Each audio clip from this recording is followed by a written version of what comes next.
What's going on, guys? I'm Bill and welcome to Bill's How To. Today I'm going to show you just how easy it is to remove a ceiling rose. Let's get straight into it, guys. Let's do this. So to remove a ceiling rose is super simple. There's a couple screws and nails that have been embedded in here. That was initially installed just to secure it until everything's set. Don't worry too much about those because they're very hard to see and very hard to remove once it's all been set and plastered. Easiest way is to take a little chisel, scraper, anything that's rigid and flat, come up to the side of it and you just want to tap on the side there and you can see it starts to separate. So we're going to pull that one there back out, move around to the other side and just keep working our way all the way around.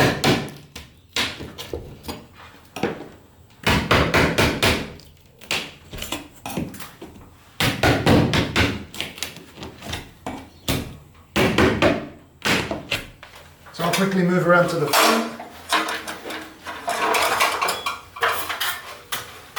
Do the same thing here.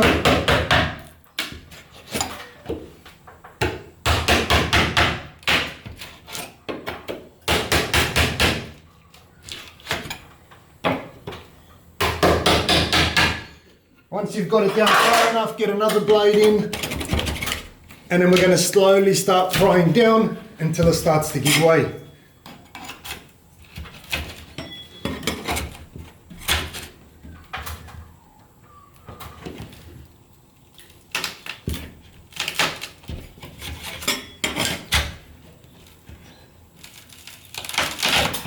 Alright, so we've got the adhesive given away there.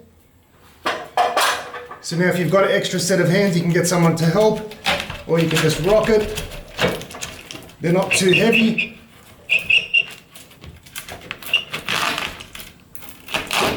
Alright, and now we've got our ceiling rose completely removed without any damage. We can just clean up these edges, reinstall it, and it's ready to go. Hopefully you guys have enjoyed the video, you've learned something new. As always, like, comment, and subscribe. Until next time, I'm Bill. Thanks for watching Bill's How To.